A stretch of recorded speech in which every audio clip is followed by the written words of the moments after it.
ಇರ್ತಾರೆ. ಸಾಧನೆ ಇಲ್ಲದೆ ಸತ್ತರೆ ಸಾವಿಗೆ ಅವಮಾನ, ಆದರ್ಶ ಇಲ್ಲದೆ ಬದುಕಿದರೆ ಬದುಕಿಗೆ ಅವಮಾನ. ಈ ವಾಕ್ಯವನ್ನು ಕೊಟ್ಟಿರ್ತಕ್ಕಂಥ ಸ್ವಾಮಿ ವಿವೇಕಾನಂದರ ನಾವು ಆದರ್ಶವಾಗಿ ತಿಳ್ಕೊಳ್ಳೋಣ.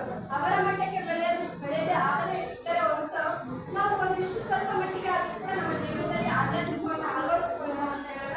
ಆಮೇಲೆ ಮತ್ತೊಂದು ವಾಕ್ಯವನ್ನು ಹೇಳ್ತಾರೆ, ಜ್ಞಾನಕ್ಕಾಗಿ ಯಾರನ್ನಾದ್ರೂ ಬೇಡ, ಅನ್ನಕ್ಕಾಗಿ ಯಾರನ್ನು ಬೇಡಬೇಡ ಅಂತ ಹೇಳ್ತಾರೆ. ನಾವು ಸಣ್ಣ ಮಕ್ಕಳು ಅವ್ರ ಹತ್ರ ಏನ್ ಕೇಳೋಣ, ನಮ್ಗೆ ಏನೋ ಗೊತ್ತಿಲ್ಲ ವಿಷಯ, ಅವರನ್ನ ಏನ್ ಕೇಳೋಣ, ಇವ್ರನ್ನ ಏನ್ ಕೇಳೋಣ, ಅವ್ರನ್ನ ಮಾತಾಡ್ಸೋದ್ ಬೇಡ, ಇವ್ರನ್ನ ಮಾತಾಡ್ಸೋದ್ ಬೇಡ.